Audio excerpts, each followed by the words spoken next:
मोहतरम नाजरीन, आज की इस वीडियो में हम बात करने वाले हैं एक ऐसे जानवर के बारे में जिसके बारे में हमें तरह तरह की बातें सुनने को मिलती है। कोई इसको मनहूस कहता है तो कोई इसे घर में परेशानी लाने वाला जानवर कहता है। तो नाजरीन, हम बात करने वाले हैं उल्लू के बारे में और आज की इस वीडियो में हम आपको उल्लू की पूरी हकीकत बताने वाले हैं और ये बताने वाले हैं कि ये जानवर हमेशा वीरानों में ही क्यों रहता है, ये जानवर हमेशा उदास उदास ही क्यों रहता है। जब आप इसकी हकीकत सुनेंगे तो आपके होश उड़ जाएंगे। इसलिए नाजरीन, आप इस वीडियो को आखिर तक जरूर देखिएगा। अगर आपको ये वीडियो अच्छी लगे तो इसे अपने दोस्तों के साथ लाजमी शेयर कीजिएगा। तो शुरू करते हैं आज की ये वीडियो। नाजरीन, उल्लू को तो आपने अपनी जिंदगी में कभी न कभी जरूर देखा होगा और आपने ये भी महसूस किया होगा कि ये जानवर हमेशा उदास ही रहता है और ये वीरान जगहों पर ही रहना पसंद क्यों करता है। सोचने की बात है और आपने इस बारे में जरूर सोचा होगा कि उल्लू हमेशा वीरान जगहों पर रहना पसंद क्यों करता है। तो दोस्तों, हम आपको इसकी पूरी सच्चाई बताएंगे, इसकी हकीकत बताएंगे, आखिर इसकी वजह क्या है और इसके बारे में जानकर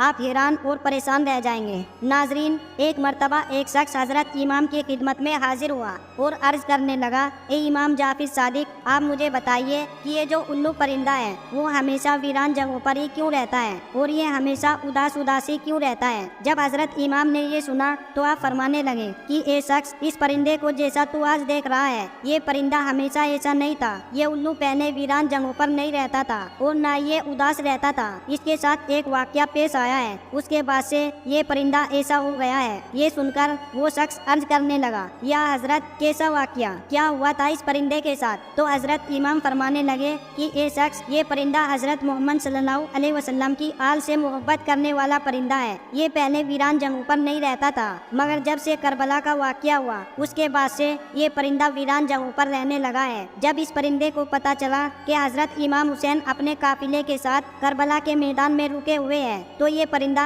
9 मुहर्रम की रात करबला के मैदान में जा पहुंचा और जाकर हजरत इमाम हुसैन रज़ियल्लाहु ताला अन्हु से अर्ज करने लगा, या हुसैन, मेरे लिए क्या हुक्म है। तो उस पर इमाम हुसैन ने फरमाया, ए परिंदे, तुम यहाँ से चले जाओ, क्योंकि कल यहाँ पर हुजूर सल्लल्लाहु अलैहि वसल्लम की आल के साथ जो होने वाला है वो तुमसे नहीं देखा जाएगा, तुम इसको बर्दाश्त नहीं कर सकोगे। ये सुनकर उल्लू बहुत परेशान हुआ और अर्ज करने लगा, या इमाम हुसैन, मैं नहीं जाऊंगा। जब वो परिंदा जिद करने लगा तो इमाम हुसैन ने उसको वहाँ रुकने की इजाजत दे दी। उसके बाद इस परिंदे ने करबला का पूरा वाकया अपनी आंखों से देखा। यजीद ने किस तरह इमाम हुसैन और उनके साथियों के साथ जो सलूक किया उसने अपनी आंखों के साथ देखा। हजरत इमाम हुसैन के सर मुबारक को कटा हुआ उस उल्लू ने अपनी आंखों से देखा। हजरत इमाम हुसैन की लाश को पामाल होते हुए उसने अपनी आंखों से देखा। ये जुल्म देखने के बाद उस परिंदे के दिल में इंसानों के लिए नफरत बैठ गई और इंसानों पर से उसका भरोसा उठ गया। तब से ये परिंदा इंसानों से दूर ऐसी जगहों पर रहने लगा जहाँ पर इंसानों की परछाई भी उस पर न पड़ सके। जब हजरत इमाम हुसैन रज़ियल्लाहु ताला अन्हु को शहीद किया गया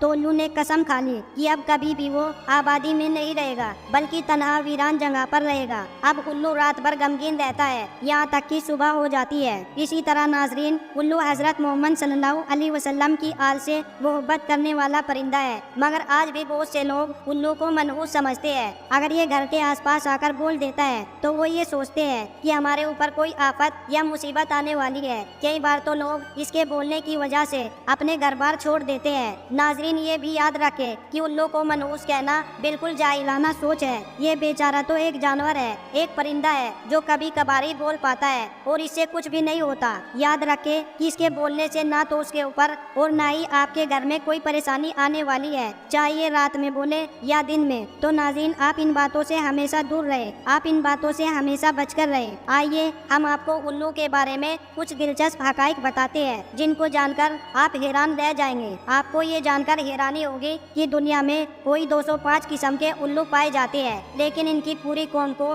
2 खास कबीलों में बांटा गया है, एक ब्राउन उल्लू और दूसरा आम उल्लू। नाजरीन, याद रहे कि चूहे, गिलहरियाँ, खरगोश, चिड़िया और कीड़े मकोड़े वगैरह इंसानों के दुश्मन होते हैं, लेकिन उल्लू इनको अपनी खुराक बनाकर करोड़ों का अनाज बचाता है और लोगों की माली मदद करता है। इसलिए उल्लू किसानों का दोस्त कहलाता है। आमतौर पर इनकी उम्र 12 साल होती है। नाजरीन, आपको बताते चले कि आमतौर पर उल्लू अपना घोंसला पेड़ों की फो में बनाता है जो जमीन से तकरीबन 20 मीटर की ऊंचाई पर होता है। इसके अलावा खंडरों या वीरान इमारत, इनमें भी ये घोंसला बनाते हैं। आपको बताते चले कि उल्लू से मुतालिक दीगर बातों के अलावा इंसान को मुखातिब करते हुए एक गलत बात ये भी बोली बोली जाती है कि उल्लू की तरह दीदे दिखा रहे हो। हालांकि उल्लू बेचारा अपनी आंखों को घुमाने में मजबूर होता है। वो सिर्फ सामने देख सकता है, लेकिन 270 डिग्री तक अपनी गर्दन घुमाकर एक ही जगह पर बैठकर चारों तरफ देख सकता है। इसके जिस्म के पर दीगर परिंदों की बानिस्बत बहुत हल्के और मुलायम होते हैं और इसलिए जब ये उड़ता है तो उसके परों की बिल्कुल आवाज नहीं होती, तो ये बहुत आसानी से अपने शिकार पर झपट सकता है। नाजरीन, याद रहे कि मुख्तलिफ ममालिक में उल्लू से मुतालिक मुख्तलिफ दिलचस्प अकीदे पाए जाते हैं। जैसे बरतानिया में उल्लू के बोलने या उसके रोने की आवाज को मनहूस समझा जाता है। जनूबी अफ्रीका में उल्लू की आवाज को मौत की अलामत समझा जाता है। कनाडा में 3 रात लगातार उल्लू के बोलने पर खानदान में किसी की मौत की खबर समझी जाती है। अमेरिका के जनूबी और मगरबी दोनों हिस्सों में उल्लू का देखा जाना मनहूस समझा जाता है। चीन में उल्लू दिखाई देने पर पड़ोसी की मौत की अलामत समझी जाती है। ईरान में उल्लू की अच्छी आवाज को खुशी की अलामत मानते हैं और रोने जैसी आवाज को बुरी अलामत माना जाता है। तुर्की में भी उल्लू की आवाज को मनहूस ही समझा जाता है, लेकिन सफेद उल्लू को सही माना जाता है। हिंदुस्तान में घरों पर उल्लू का बैठकर बोलना अच्छा सुगंध नहीं माना जाता, लेकिन दिवाली में घरों पर खुशहाली लाने के लिए जादू मंतर करने से सेहतयाबी के लिए उल्लू की बलि यानी कुर्बानी चढ़ाई जाती है। नाजरीन, ये थी हमारी आज की वीडियो। इसे अपने दोस्तों के साथ जरूर शेयर कीजिएगा। हम उम्मीद करते हैं कि आपको हमारी आज की वीडियो जरूर पसंद आई होगी और आज की हमारी